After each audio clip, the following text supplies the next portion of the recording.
الأنبياء والمرسلين سيدنا محمد وعلى آله وصحبه أجمعين سبحانك لا علم لنا إلا ما علمتنا إنك أنت العليم الحكيم سبحانك لا فهم لنا إلا ما فهمتنا إنك أنت الجواد الكريم رب اشرح لي صدري ويسر لي أمري واحلل عقدة من لساني يفقه قولي بسم الله الرحمن الرحيم اللهم افتح علينا فتوح العارفين وارزقنا فهم النبيين وحفظ المرسلين وإلهام الملائكة المقربين والحمد لله رب العالمين.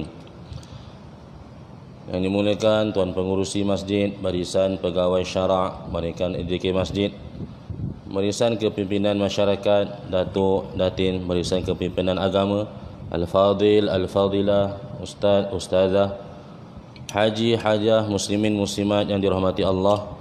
Syukur kita kepada Allah, alhamdulillah kita telah semalam kita telah masuk yang dipanggil Rabiul Awal ataupun Rabi' Al-Anwar, bulan kelahiran baginda Rasulullah sallallahu alaihi wasallam. Jadi syukur kepada Allah SWT atas nikmat yang sangat agung lagi besar ini, ketika mana saudara-saudara kita di Lembah Kelang sana dia PKPB Masya Allah sampai 27 hari bulan. Jadi dalam masa yang sama kita punya berjaga-jaga hari ini di kawasan Melaka ni kita dah 16 kes. Okey, terbaru tadi 3 kes lah di Johor. Bukan kebetulan, yang takdir Allah, saya daripada awal lagi memang dah cuti ngajar di Johor. Biasa dia ngajar Johor. Jadi bulan ni memang saya cuti. Jadi Allah lah sebaik-baik perancang. Tidak saya pun kena kuarantin juga mana tak datang lah ini minggu lepas dah tak datang. Haji serata kesian jemaah kan. Dia kalau panggilan tu last-last tu yang saya kan ralat juga, masya-Allah. Tapi itu ada kebaikannya, insya-Allah. Kita teruskan bagaimana kita memupuk cinta kita kepada Nabi Muhammad sallallahu alaihi wasallam. Ada orang tanya tak apa ke belajar sirah ni, baca hari-hari sirah kan, macam tak faham kan, macam tak sampai. Kita kena faham agama Islam ini terbentuk dengan pengorbanan Rasulullah sallallahu alaihi wasallam dan juga sahabat-sahabat. Itu kita kena letak dalam pemikiran kita. Tanpa pengorbanan mereka, maka Al-Quran kita tak boleh nak faham. 83 surah dia 114 surah Al-Quran ni, 83-nya adalah daripada Makkiyah, maknanya sebelum Nabi hijrah. 13 tahun tu 83 surah tu turun di Mekah. Lebih kurang macam itu ceritanya, mana sebelum Nabi hijrah.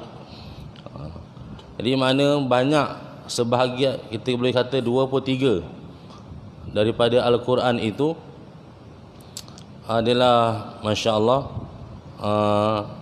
ketika mana Nabi sallallahu alaihi wasallam di Mekah. Kemudian baki lagi Nabi sallallahu alaihi wasallam di Madinah. Dan fasa-fasa ini semua fasa membentuk agama. Fasa apa ni? Fasa membentuk agama. Nak bentuk agama ni dia ada pengorbanan dia. Kawan saya semalam dia kongsi, dia kata ada orang kata Al-Quran ni turun percuma dekat Nabi. Kenapa nak buat kelas bayau? Dia kata buat kelas ngaji bayau pula ustaz ni. Kalau kita kat taman ustazah lah dia buat kan, dia buat kelas ngaji untuk muslimat. Dia ada grup Yasin taman kita ni. Kampung kita dari grup Yasinan kan.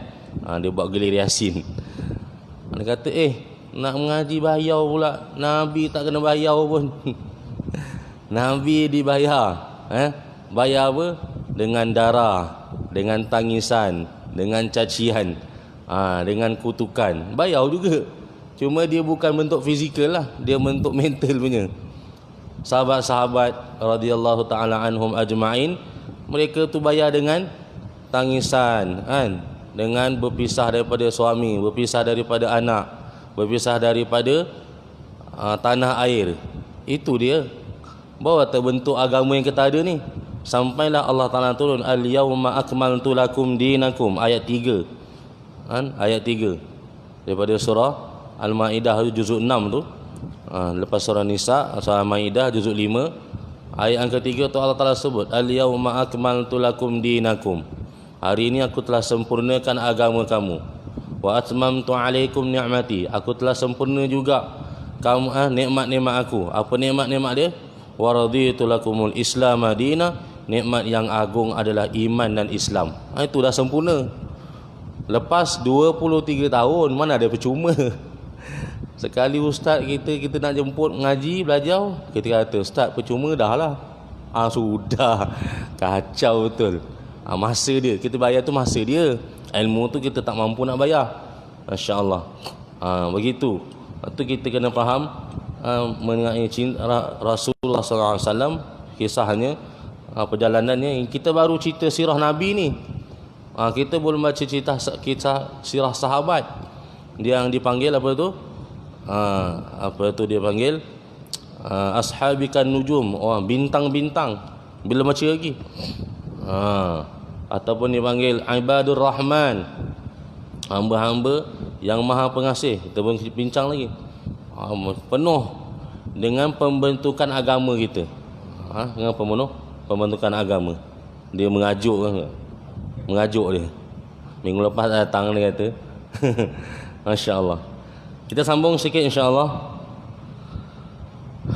249 Rasulullah sallallahu alaihi wasallam merupakan komandan tertinggi umat Islam, satu pemimpin yang dia panggil, yang disenaraikan antara pemimpin yang agung, mempunyai suara hati dan sifat lahiriah yang menarik.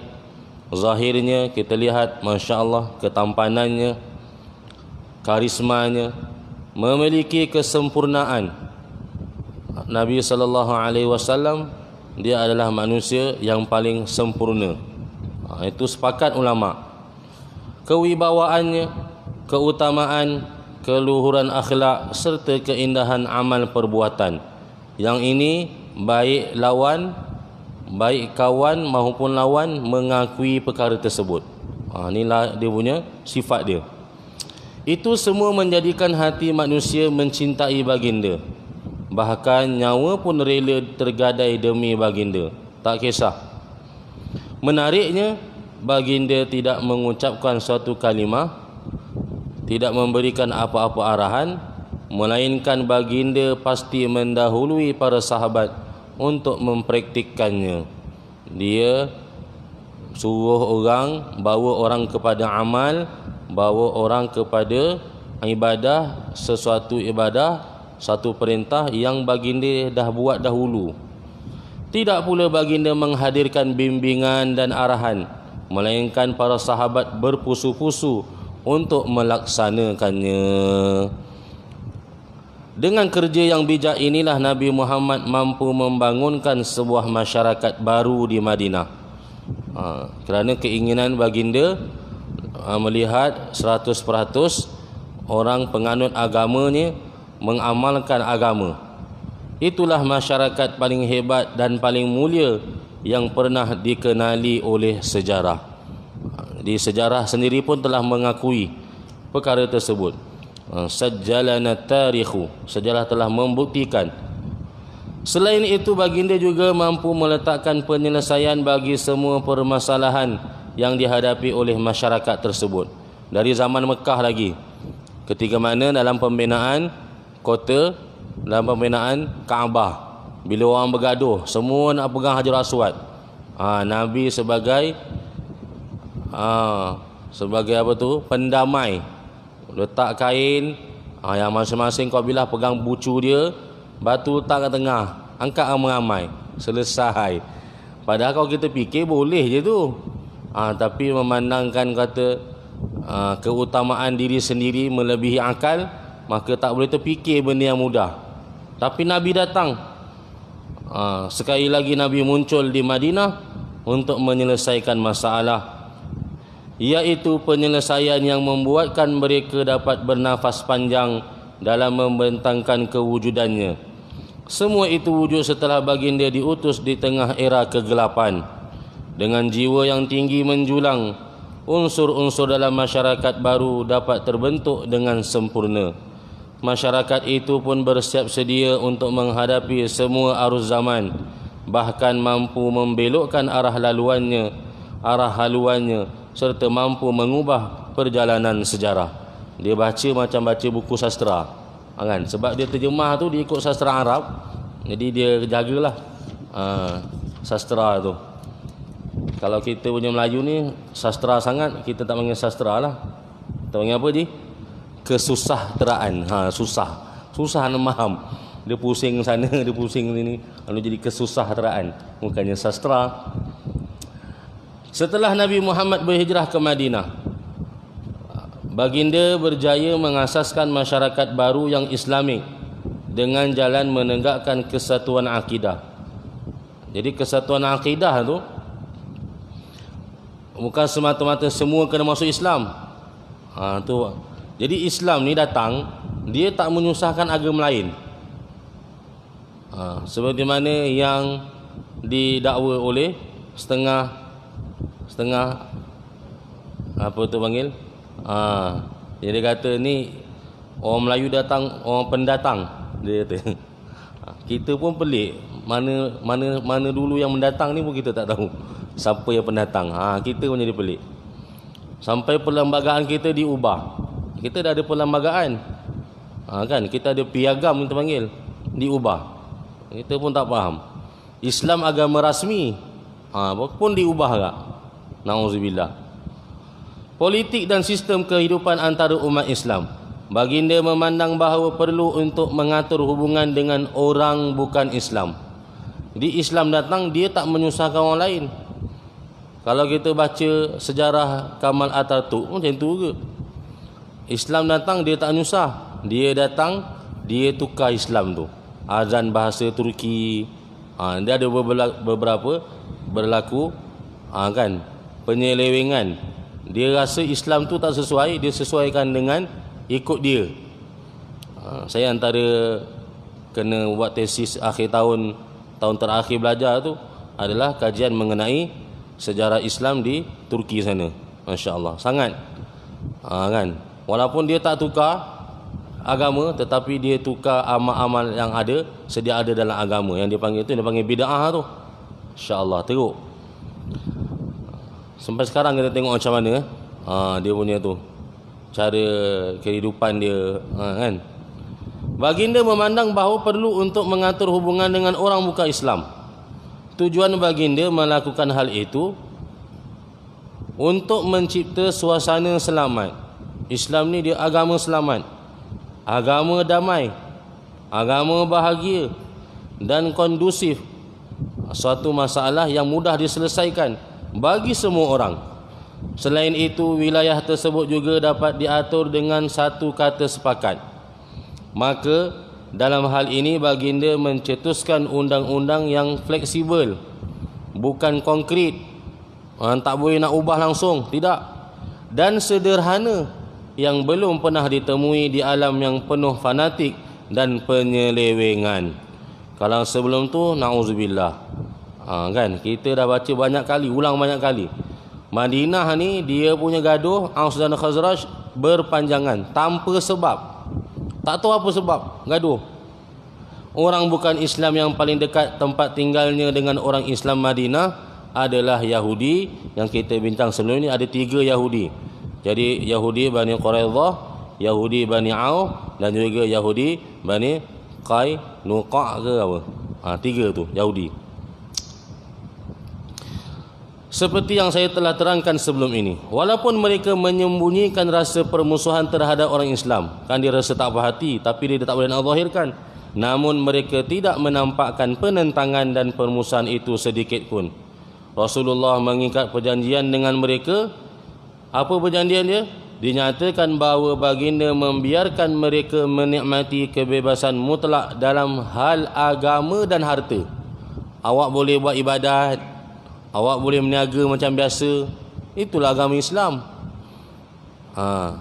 Bukan seperti mana yang digembar-gemburkan, yang Islam zalim, Islam apa lagi, tidak adil. Tidak. Rasulullah SAW sama sekali tidak mahu melakukan pengusiran. Tak ada pun. Macam mana berlaku dalam sejarah kita pun tahu. Walaupun sejarah itu dimanipulasi, mengatakan Hitler bunuh orang Yahudi. Dia hanyalah manipulate. Kan, padahal dia tak bunuh semua pun. Dia hanya menggelapkan sejarah, menggelapkan mata-mata dunia. Padahal dia bukannya membunuh, menjaga. Dalam membunuh dia menjaga. Tu jahat. Rasulullah sallallahu alaihi wasallam sama sekali tidak melakukan pengusiran. Boleh buat pengusiran, tapi tidak. Rampasan harta pun tak ada, dan juga permusuhan. Walaupun ada hadis-hadis. Kan? Nabi sallallahu alaihi wasallam suruh sahabat, kamu kena serang mereka sampailah mereka mengucapkan la asyhadu an la ilaha illallah wa asyhadu anna muhammadar rasulullah. Asamu minni dima'uhum wa amwaluhum. Selamat harta mereka, darah mereka, dan juga harta mereka. Tapi untuk kes kat Madinah tidak. Walaupun tak masuk Islam. Perjanjian ini kemudian diusulkan dalam perjanjian yang terlebih dahulu disepakati antara umat Islam sendiri, yang penjelasannya telah saya paparkan tadi. Fasal-fasal perjanjian. Berikut saya tampilkan beberapa perkara penting daripada perjanjian antara Rasulullah dan Yahudi. Yang pertama, Yahudi Bani Auf adalah satu umat dengan orang mukmin. Bagi orang Yahudi, agama mereka dan agama orang Islam, bagi orang Yahudi agama mereka, dan bagi orang Islam agama mereka. Jadi orang Islam ada agama dia, orang Yahudi ada agama dia. Hal ini berlaku sama ada untuk diri mereka sendiri maupun hamba-hamba yang berada di bawah pemerintahannya. Hal ini juga berlaku bagi orang Yahudi selain Yahudi Bani Auf. Selain pada dua lagi Yahudi yang kita sebut tadi. Orang Yahudi berkewajipan menanggung nafkah mereka sendiri. Dia tak boleh minta. Hari ini kita tengok jenis-jenis kaum lain dia minta. Orang Islam kita tak boleh minta, buat tak tahu je. Banyak peruntukan, orang lain yang minta. Dan orang Islam pun berkewajipan menanggung nafkah mereka sendiri. Yang ketiga, Islam maupun Yahudi perlu saling tolong menolong. Ini dia panggil halif, janji untuk bantu-membantu, untuk melawan sesiapa pun yang memerangi pihak-pihak yang terlibat dalam perjanjian ini. Kalau ada orang luar nak serang Yahudi, orang Islam boleh bantu. Ada orang luar daripada Madinah nak serang orang Islam, Yahudi boleh bantu. Yang keempat, mereka perlu saling menasihati, melakukan kebaikan, dan tidak boleh melakukan kejahatan. Yang kelima, tidak boleh seseorang melakukan kejahatan terhadap sekutunya. Islam nak khianati Yahudi, tak boleh. Yahudi pun tidak boleh khianati orang Islam. Yang keenam, wajib menolong orang yang dizalimi. Yang ketujuh, Yahudi perlu menyertai langkah orang mukmin selama mereka berperang. Ini kita akan melalui fasa-fasa peperangan 24 ataupun 25 peperangan yang Nabi SAW sertai dalamnya. Disebabkan perjanjian ini, maka seluruh penjuru Yathrib ataupun dia panggil Madinah menjadi haram. Haram untuk apa? Haram iaitu tidak boleh ada pertumpahan darah. Seperti mana haramnya berperang di Makkah. Yang kesembilan, jika terjadinya insiden atau perselisihan antara pihak-pihak yang terlibat dalam perjanjian ini sehingga dikhawatiri ada kerosakannya, maka tempat kembalinya adalah kepada Allah dan juga Rasulullah. Dia tak boleh rujuk kepada lain melainkan kepada Allah dan Rasulnya. Yang ke-10, orang kafir Quraisy tidak boleh dilindungi dan tidak boleh ditolong. Ini nanti akan berlaku pengkhianatan. Orang kafir Quraisy minta tolong dengan orang Yahudi. Yang ke-11, Islam maupun Yahudi perlu saling tolong menolong untuk melawan sesiapa pun yang menyerang kota Madinah.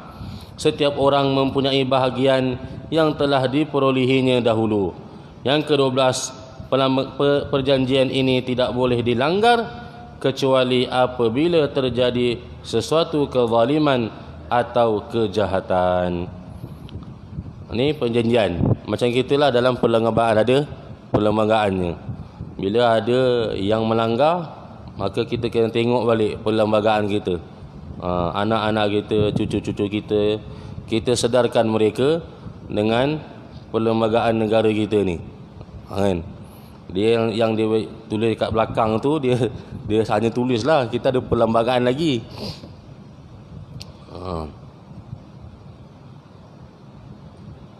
Dengan pengesahan perjanjian ini, Madinah dan daerah-daerah pinggirannya menjadi sebuah negara terbuka. Ibu kotanya adalah Madinah, lalu pemimpin negaranya adalah Rasulullah. Suara dan pemerintahan di Madinah ada pada orang Islam. Oleh sebab itu, Madinah merupakan ibu kota yang sebenarnya bagi Islam.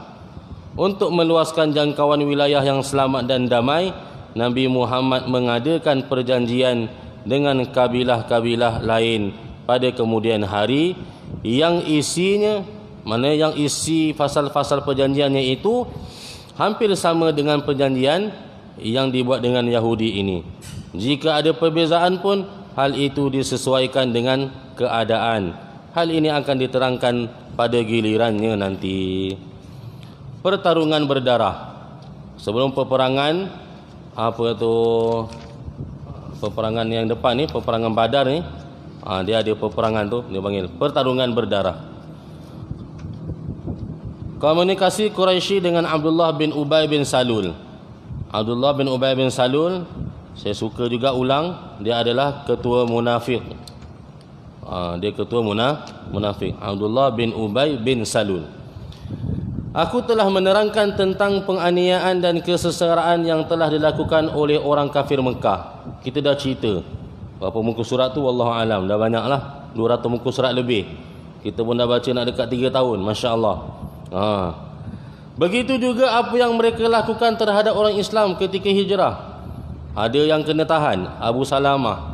Ada yang kena ambil harta, Suhaib Ar-Rumi. Macam-macam kes. Sehingga mereka layak untuk diperangi. Ternyata setelah orang Islam berhijrah pun, orang kafir tidak juga sedar daripada kejahatannya. Orang suatu dia tak berhenti daripada mengusik Nabi, mengacau Nabi, serta tidak ada usaha untuk menahan diri daripada sikap memusuhi. Musuh dia itu kekal. Pemusuhan dalam diri, dendam kesumat dia itu kekal. Kemarahan mereka semakin bertambah setelah orang Islam menghindari diri daripada mereka. Dulu duduk negara tu kena buli, dah pindah negara lain, tak senang juga. Kalau ada orang pesen macam ni, tu pesen kepala Abu Jahal kepada Abu Lahab. Kan senang yang bahasa kan. Dan menemui tempat tinggal baru yang selamat di Madinah. Masa dekat Habasyah datang juga Sufyan kan, pergi datang.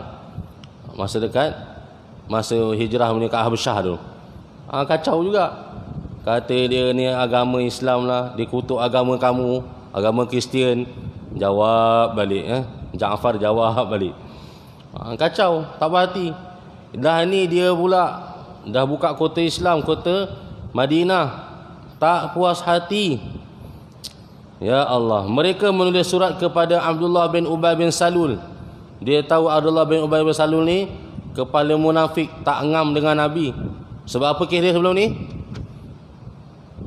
Sebab dia dulu dah nak naik, rupa-rupanya tak boleh nak naik. Nabi dah datang dulu awal. Jadi dia dah nampak ni ada gunting dalam lipatan. Kan? Ada kejahatan dalam tu. Sehinggalah orang Ansar berhimpun di bawah kepimpinannya dan hampir mereka menjadikannya raja. Namun Rasulullah sallallahu alaihi wasallam telah berhijrah ke Madinah, lalu mereka beriman kepada Nabi dan menjadikan Nabi sebagai pemimpin. Orang Quraisy telah menulis surat untuknya dan untuk teman-temannya yang masih musyrik, dengan mengatakan kepada mereka beberapa perkataan.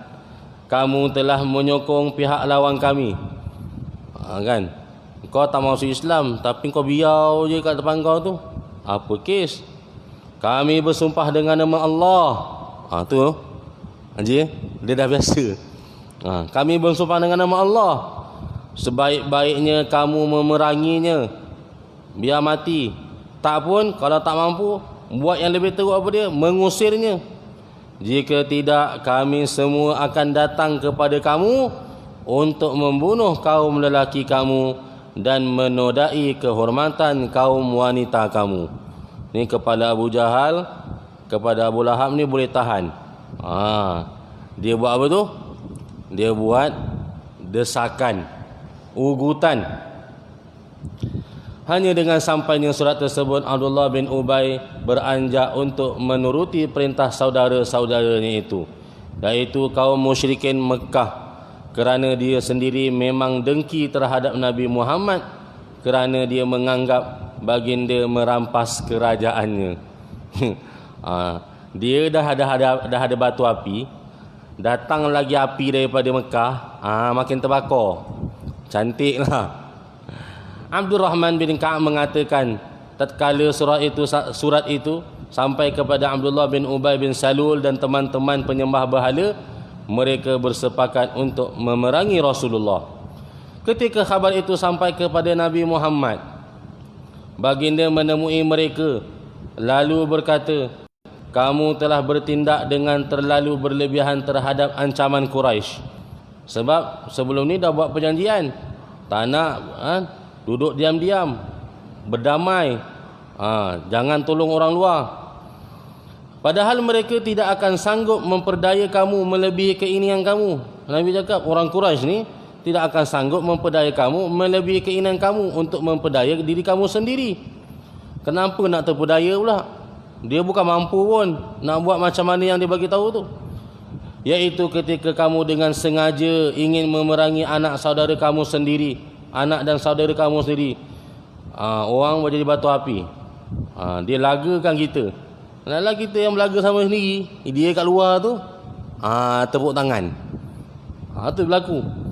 Setelah mendengar ucapan baginda, mereka membubarkan diri. Dia bukan membubar tu, dalam bahasa Arab dia kata bersurai. Pada waktu itu Abdullah bin Ubay bin Salul menahan diri daripada keinginan untuk memerangi Rasulullah, kerana dia melihat ada kelemahan pada teman-temannya. Teman-teman tadi dah dengar Rasulullah cakap, buat apa nak dayakan diri sendiri, kan? Ini semua tipu daya, batu api. Namun begitu kelihatan jelas bahawa Abdullah bin Ubay bin Salul telah berkomplot dengan Quraisy, sehinggalah jika dia mendapat kesempatan, pasti digunakan kesempatan itu untuk menjatuhkan keburukan di tengah-tengah orang Islam dan musyrikin sekaligus. Dia mengajak Yahudi untuk membantunya melakukan hal itu. Mujur sahaja Nabi Muhammad selalu bertindak bijak, sehinggalah kebijaksanaan itu dapat memadamkan api keburukan mereka dari waktu ke waktu. Ni orang jahat, dia cari peluang. Lepas tu kita kena sedar, di kita, negara kita ni ada yang memandang-mandang, menintip-nintip, mengintip. Apa peluang nak lagakan orang Islam? Lepas tu kita kena sedar. Kita kena kejut pemimpin-pemimpin kita. Yang kita baik dengan pemimpin kita kena kejut. Tok, sedar tok. Kan, kita kena jadi batu api. Kita dilagakan, dikambing hitamkan, kena sedar. Kena kejut. Orang Quraisy menghalang penduduk Madinah daripada masuk ke Masjidil Haram. Jadi dia tahun ke-12 buat haji, tahun ke-13 buat haji, yang masuk Islam tu lah. Perjanjian Aqabah pertama, perjanjian Aqabah kedua. Lepas tu hijrah yang pertama. Tahun depannya tu, maknanya hijrah yang pertama tu, tahun depannya tu. Seterusnya Sa'ad bin Mu'az bertolak ke Mekah untuk melaksanakan umrah. Sa'ad bin Mu'az, kita dah cerita sebelum ni, dia masuk Islam awal lagi, di tangan Mus'ab bin Umair dan juga As'ad bin Zararah. Kita boleh baca patah balik sana, awal lagi. Dan Sa'ad bin Mu'az, dia telah ajak kampung dia lebih kurang 70 orang masuk Islam. Itu kita dah cerita. Dan dia terbawa yang 70 orang tu pergi ke perjanjian Aqabah kedua masa haji tahun ke-13 tahun kenabian. Di Mekah dia singgah di rumah Umayyah bin Khalaf. Jadi Umayyah bin Khalaf ni ada adik namanya Ubay bin Khalaf. Abang dia Umayyah bin Khalaf. Dia pun kepala tak ngam, Umayyah bin Khalaf ni. Dia berkata kepada Umayyah, tolong pilihkan untukku waktu yang sepi untuk aku melakukan tawaf di Baitullah. Kita kalau pergi mentawif ni pun dia ada cerita kan. Okey, waktu sekian-sekian ada kosong, ada senang sikit kita nak buat tawaf. Kita pun bangun pukul 2, masya-Allah. Okey. Doalah supaya Januari ni adalah penerbangan daripada Malaysia ni. Tolonglah pilih untukku waktu yang sepi untuk aku melakukan tawaf di Baitullah. Maka ketika mana mendekati pertengahan siang, Umayyah bin Khalaf membawanya keluar. Rupa-rupanya Abu Jahal bertemu dengan mereka. Maka Abu Jahal bertanya kepada Umayyah, "Hai Abu Safwan," itu gelaran dia. Gelaran ni biasanya dinisbahkan kepada anak yang sulung. Kalau Umayyah tu anak sulungnya Safwan, dipanggil Abu Safwan, ayah kepada Safwan. Dia kata, "Hai Abu Safwan, siapakah yang bersamamu ini?" Umayyah menjawab, "Ini Sa'ad." Abu Jahal berkata kepada Sa'ad, "Bagaimana boleh aku melihatmu melakukan tawaf dengan selamat di Mekah, sementara kamu telah membantu orang murtad?" Dia panggil Nabi itu murtad. Dan kamu telah berkata sombong bahawa kamu akan menolong dan membantu mereka. Jadi sebenarnya perkataan ni di perjanjian Aqabah kedua tu. Dan kan Abu Jahal dah selidik, tak tahu. Sampailah beberapa tempoh barulah tahu diorang ni nak masuk Islam. Nabi dah sampai, baru kata, oh rupanya dah buat janji sumpah setia dengan Nabi, nak bantu Nabi. Tu dia perli balik. Demi Allah, jika bukan kerana kau bersama Abu Safwan, pasti engkau pulang kepada keluargamu dalam keadaan tidak selamat. Sebab Umayyah bin Khalaf pun pemimpin besar. Dia pemimpin besar juga, ketua kabilah juga, sama taraf dengan Abu Jahal. Maka Sa'ad membalas dengan meninggikan suaranya. Demi Allah, sebab Sa'ad dia pun pemimpin Madinah. Dia pemimpin sama pemimpin ni dia ngam lah, boleh gaduh orang kata.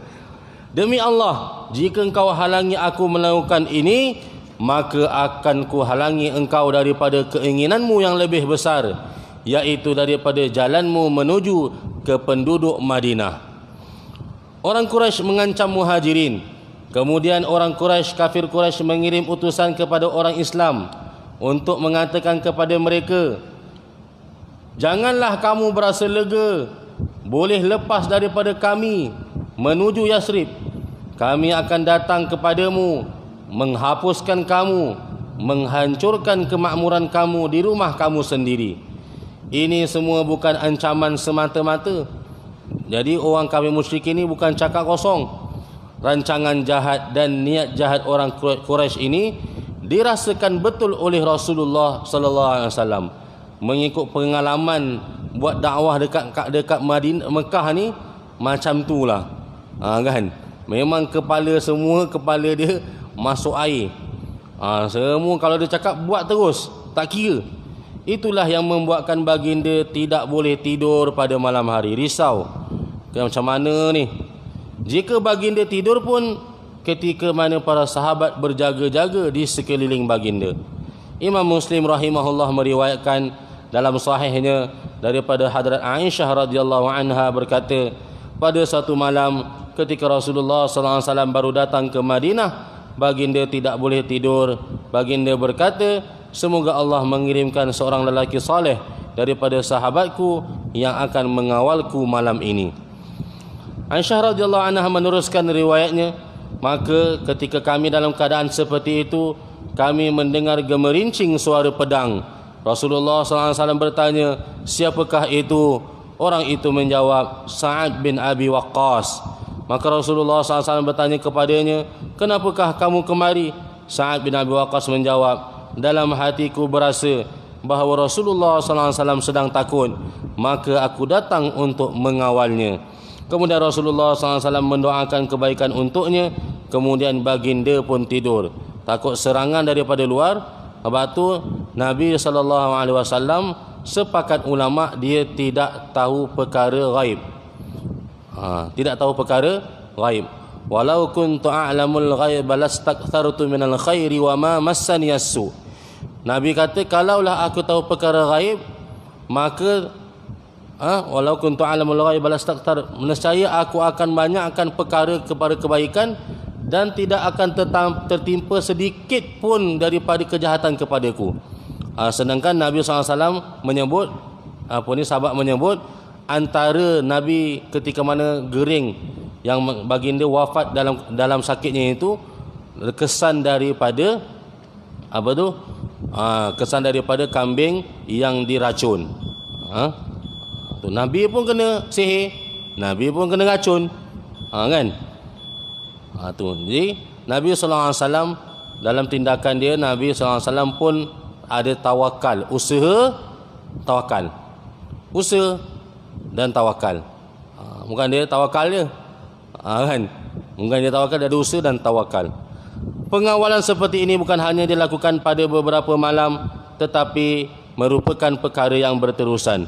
Diriwayatkan daripada Aisyah radhiyallahu anha bahawa dia berkata, pernah Rasulullah sallallahu alaihi wasallam dikawal sampailah turun ayat, wallahu ya'asimuka minan nas, dan Allah melindungimu daripada manusia. Suratul Maidah ayat 67, juzuk ke-6.